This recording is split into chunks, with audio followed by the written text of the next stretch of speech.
What is up, Epic 7 fam? Pat here with another video, and today I'm going to give you my initial thoughts and impressions on the September 2nd, 2021 balance adjustment preview that was just dropped by Smilegate and Super Creative.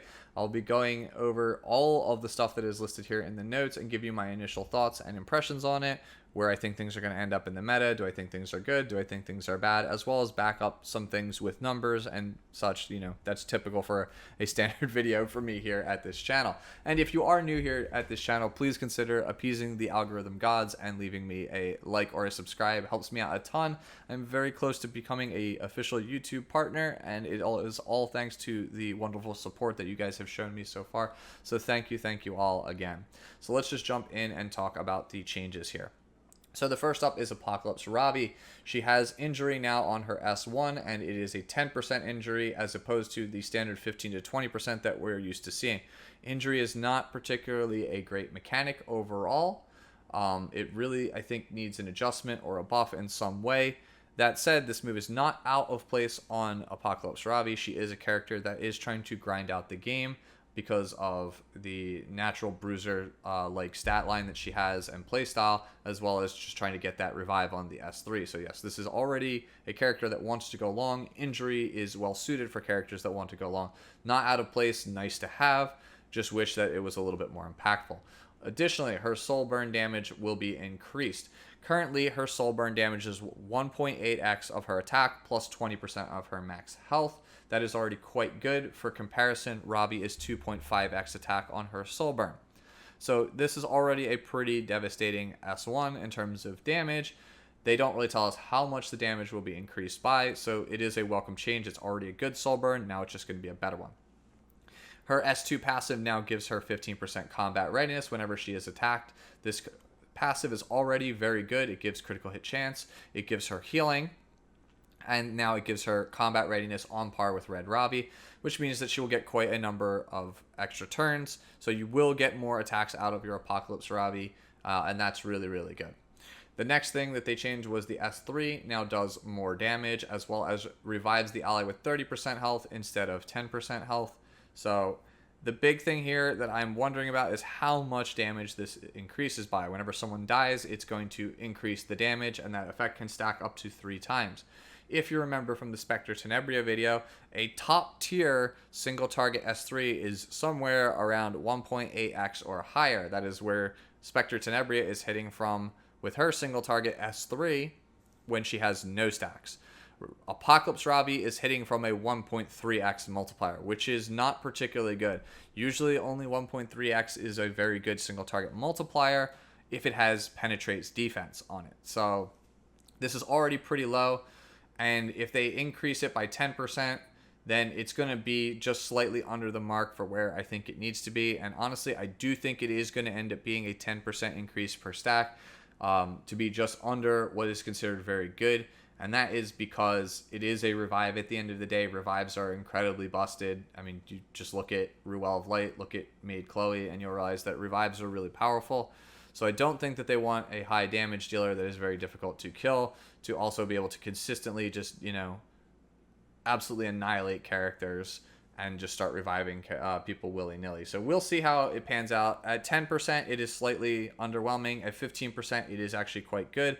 And at 20+%, it's probably bordering on kind of insane. So we'll see once we get the actual numbers, once somebody does the data mine and figuring it out. So the next character to talk about is Luna, who is probably my favorite character in Epic 7, alongside Corinne and Sermia. I love this character to bits, and I could go on all day about why I like her, why she's interesting, you know, the lore, the memes that spawn from this character in the beginning, the backlash, all that, but that will be for another time. We'll talk about it in some other video. For right now, we'll talk about Luna's buff. She did not get a rework, so she is still going to be the mostly uninspired Unga Bunga, ideal lots of single target damage character for the most part, but I think the changes overall make her significantly better, and I do think she is now a viable option in PvP, and she might be actually really insane in PvE now.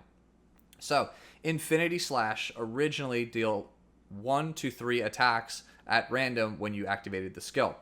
So, as a lesson, a history lesson on how this move works, One attack is a 0.7x multiplier, which makes it amongst the worst single target attacks in Epic 7. If you get 2 attacks on it, it is a 1.4x multiplier, which makes it one of the best, if not the best, single target S1 in all of Epic 7. When you get 3 procs on this move, it is a 2.1x multiplier, which is ludicrous. It puts it, in the realm of this is essentially a character's single target S3 damage, or even exceeds a lot of single target S3's damage. So the third hit on Infinity Slash is actually just insane. Like, that is the real ultimate on Luna. Having that third slash is the most amount of damage that you're going to end up getting. The Soul Burn guaranteeing that you get 3 attacks is actually just insane, and it's only 10 souls.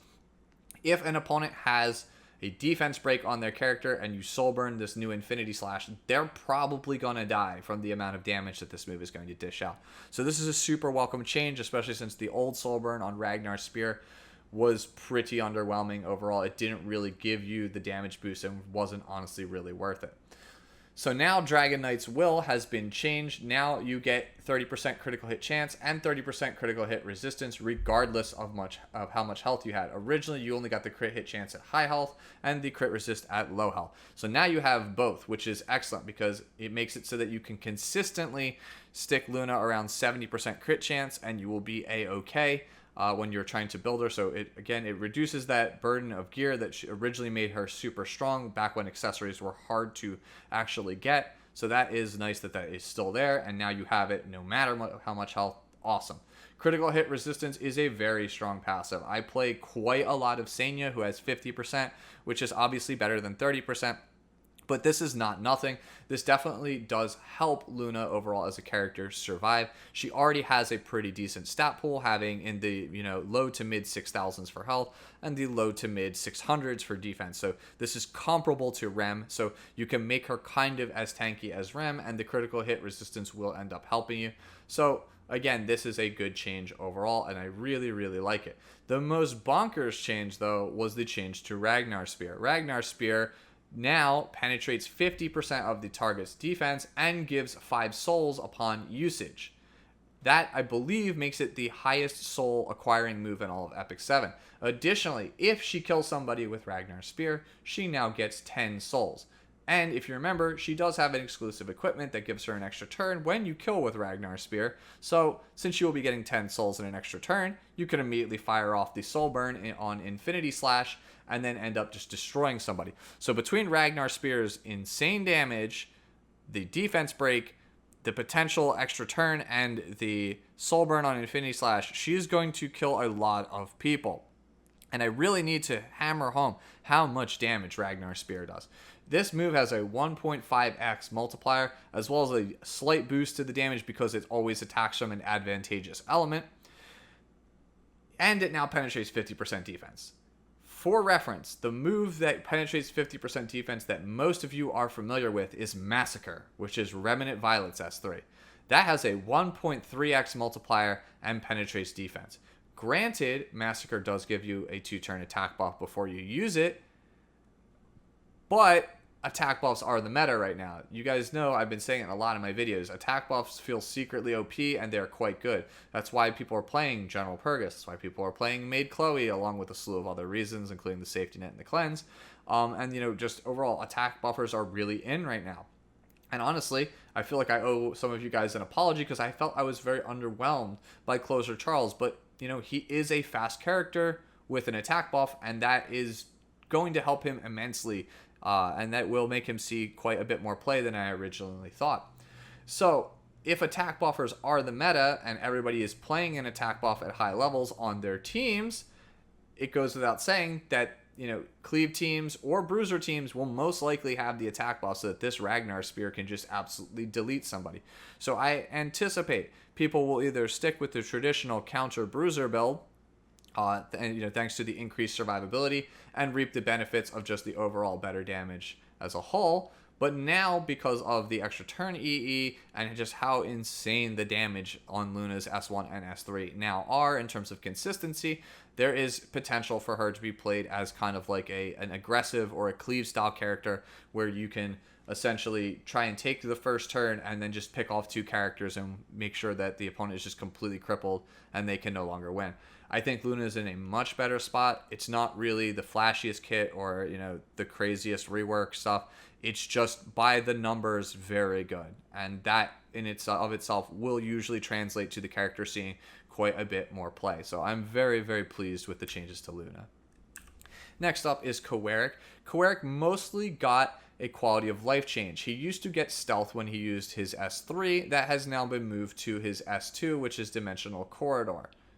Additionally, one of his exclusive equipments was changed, and it was brought to my attention that the change actually makes one of the exclusive equipments he already has somewhat obsolete.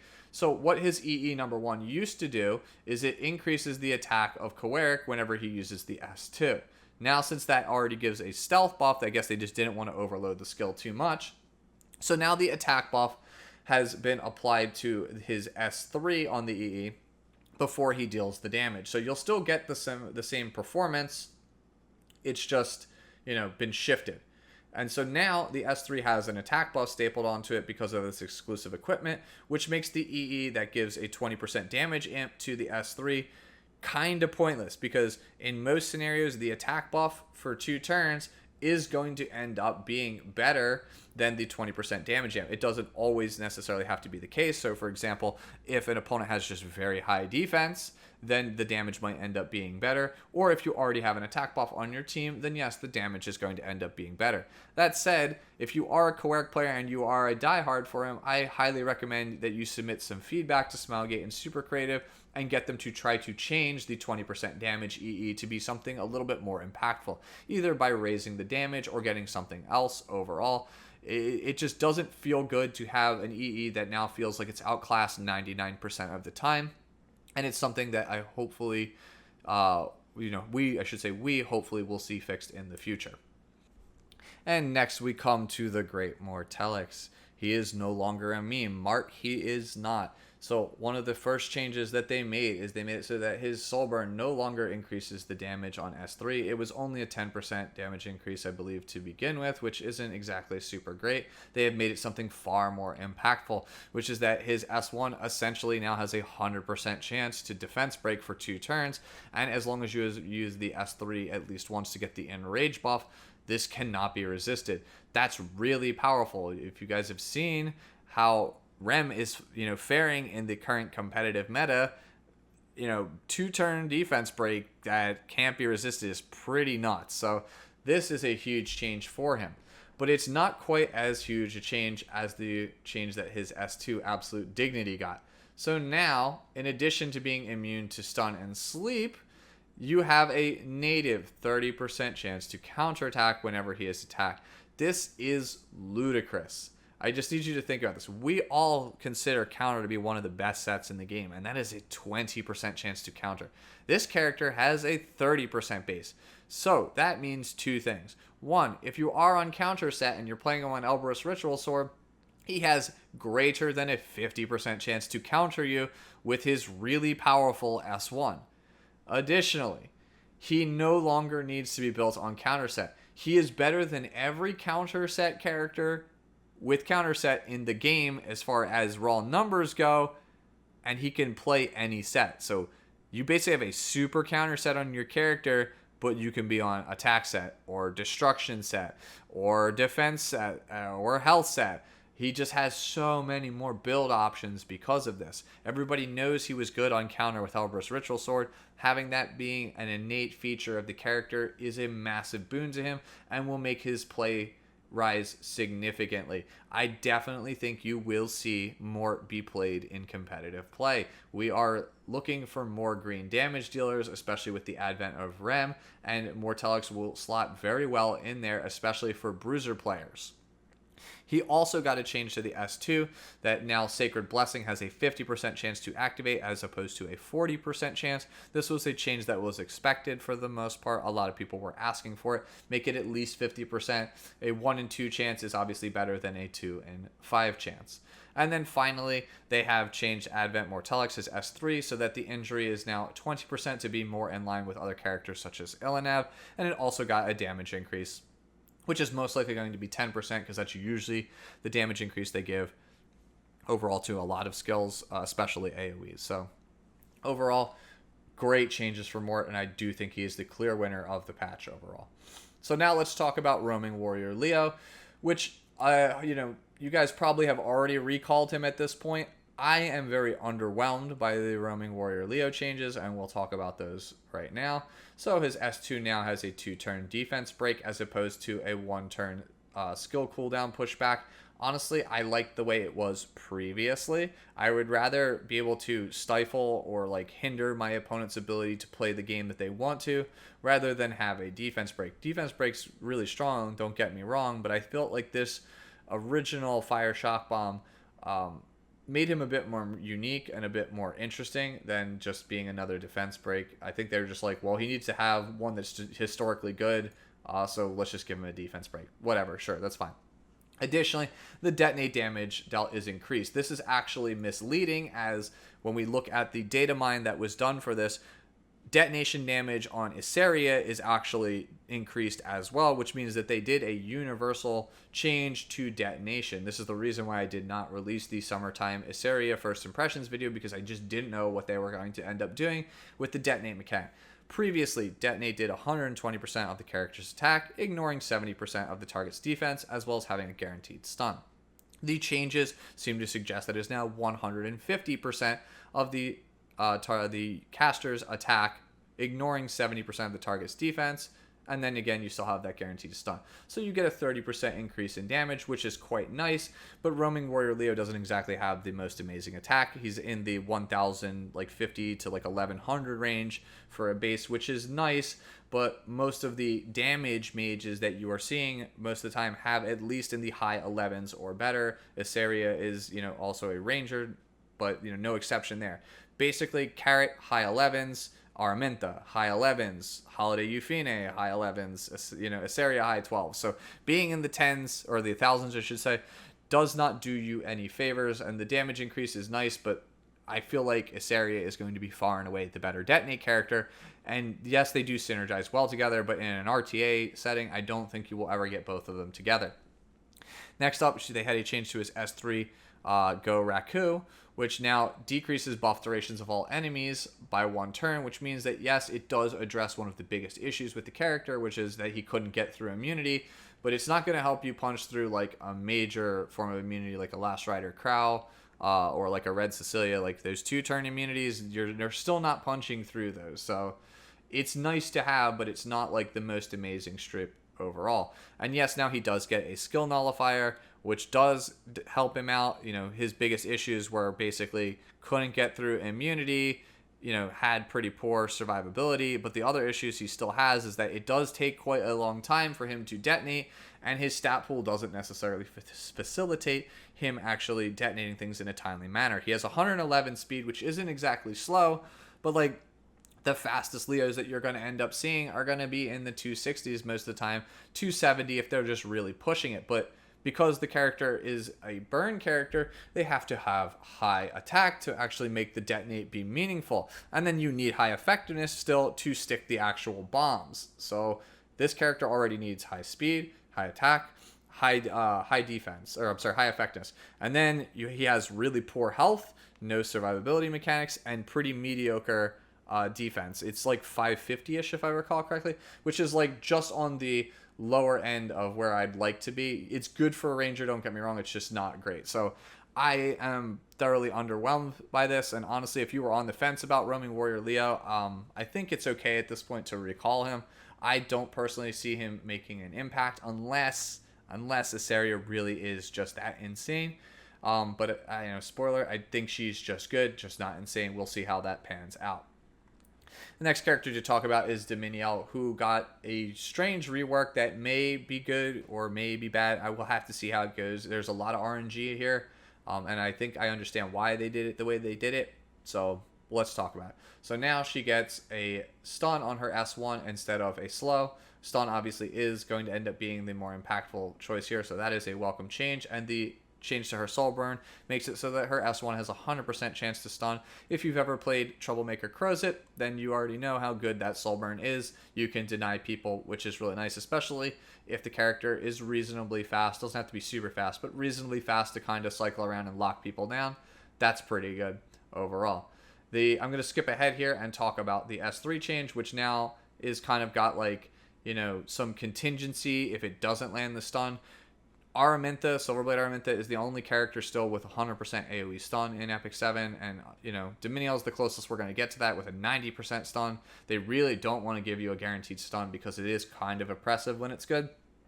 So to kind of smooth it over and make it feel a little bit better, it now has a 15% combat readiness decrease to the enemy team. And then to kind of synergize with the new S2 and the new S1, we've given her a speed buff on it. Nice to have. This isn't anything game changing. It's not going to this one change is not going to help her or make her relevant in any way. If there is going to be one change that will make her relevant, it is now this new S2 that she got, which is Nixie's Grace. Yes, it gets rid of Blizzard Cape, so you won't be able to do the crazy meme comps anymore, but Nixie's Grace potentially, could be quite a better skill. So when an ally suffers a critical hit, she has a 35% chance to activate Blizzard Cape, and it can only be activated once every 3 turns. Keep in mind that the Mulligora on this lowers the skill cooldown on it, which means that I think that this can be activated every turn. So as long as you can cycle Diminil quickly, which helps because she now has a speed buff, then you'll be able to use this Blizzard Cape every turn. So Blizzard Cape gives your whole team a barrier and reflect for 2 turns, and the barrier obviously scales off of her max health as opposed to attack, which means you can build her now kind of like a bruiser support kind of character as opposed to just trying to be a damage dealer. I think they've kind of moved her towards this direction where now she's going to be decently fast, kind of bulky with high effectiveness, and not really worry about her damage. So overall is a welcome change. Having Reflect, anybody who's ever seen the Terranor Royal Guard meme comps versus Arbiter Vildred, you know how impactful this buff is, and it's on almost nobody in the game. I'm pretty sure Diminil actually is the only one that has it. So that is really, really strong. So I see this having some cleave applications. Yes, your opponent will hit you with an attack or an AoE or something, and they will land a crit, and then you will get the barrier, and you will get the reflect, which is really, really nice. The problem is that it's only a 35% chance. You guys remember Mortellix's S2 was kind of panned because it's not reliable. It doesn't always proc. It was only 40%. Yes, that was off of his attack, and this is off of getting attacked, but there's also some trade-offs when you get attacked because damage in Epic 7 is so high. When you take an attack from a cleave team or from a bursty DPS, there's a 35% chance that yes, it will hit proc, but if it doesn't, the character's probably already dead or close to dead. So you don't get too many chances to proc this thing. So it's kind of you have a 35% chance to get saved, and then a 65% chance, 65% of the time, it's not really gonna do anything. So if somebody uses a Remnant Violet and just tries to pick off the Diminil at the start, this might not have any impact, especially if it doesn't proc and she dies or it just doesn't proc. If you get AoE cleaved and it doesn't proc, you feel like you're just, you wasted a pick and you could have just been Elena. I understand why it's 35% because the way that gotchas work, if you start it too high and it ends up being too good, you can't really nerf it because of how gotcha laws work in certain countries. They would have to give us some kind of ridiculous compensation for the most part. Yes, they can do recalls. That's what they do with the 4 stars, but it's just one of those things where they can't really, I feel undo it without making big waves. So I think 35 is them being conservative with this rework and seeing how it goes. If it ends up being better or needing to be better, they'll buff it in the future. So this is an interesting one. I would keep my eye on it. If you already have the meme Diminil built, let me know in the comments below if you're gonna go for this build and how how it fares for you, especially against Cleave, because I think that's where you'll probably end up seeing her the most overall. So now we have a change to Mercedes. These are, truth be told, very baffling to me. The changes to Mercedes open up quite a number of new options for her, but they don't really resolve any of the issues that the character has, which leads me to believe that this is kind of preparation for an eventual specialty change, maybe. I'm not really sure. These are quite strange. So her S1 now has a 15% combat readiness increase, which is nothing to write home about. Nobody here is going to tell you that the best part of Straze is his S1. Now her S2 seems to have lost some amount of damage, but now has a 70% chance to dispel one buff from all enemies. And if she has an attack buff, she'll use the move again. So now it does less damage as a damaging move, but it can potentially strip up to 2 buffs from the entire enemy team as long as she has an attack buff. So this is a very strange, change. So now Mercedes can be played kind of like as a pseudo stripper, but she doesn't have the speed, I think, to really pull it off. And she still doesn't have the survivability, which is one of the big issues that the character ends up having. And so now also S3 gives an attack buff to all allies, which we've already talked about. Attack buff is really good in this meta, so that definitely is a huge boon to her because now, for some reason, Mercedes can be a support. And if she lands a critical hit, the damage will increase as well. But as you can see here from the skill enhance, it looks like the damage on the move, the base damage of the move was lowered. And this is kind of just like an additional component to try to make up for it. And I guess try to make it so that you can't just build like a fast, high effectiveness tank Mercedes with no damage. So they kind of just wanted to mitigate the base damage overall. I think the damage will probably be, for the most part, unchanged. Again, this is just shifting the numbers so that things work out. If you build the traditional Mercedes build, your damage will basically be unaffected for the most part. Again, who knows though, because they just never give us the raw damage numbers. So now we will talk about the artifact adjustments really quickly. So we have Merciless Glutton. Merciless Glutton was a pretty useless artifact. It was probably the second worst one in the entire game behind Doctor's Bag before they got reworked. So we knew that it was probably going to be one of the next ones that they would end up buffing just because of how terrible it was. So now, when you use a single target attack, it will increase that damage dealt by 16%. And when you defeat an enemy with a single target attack, it will increase the combat readiness of all allies by 12%. So it's very similar to the Ranger artifact Sachet of Thanes. So if you look back on what we talked about with Luna, the S3 damage is really, really high on that move right now, and you do get the extra turn. So I can definitely see a cleave style comp built around Luna where you go really fast. You have an attack buff to open up for her. She'll go second. You use like auxiliary lots, boost her up, bring her to the front. You will use Ragnar Spear, kill an enemy with the increased damage, get the extra turn, CR push the whole team, soul burn the Infinity Slash, kill another person with the 2.1x multiplier, and the increased damage from this, and then potentially CR push the team again. So this is very good, I feel like, for Luna if you're trying to build her as like a hyper damage, like speedy damage character, or like a pseudo cleave character.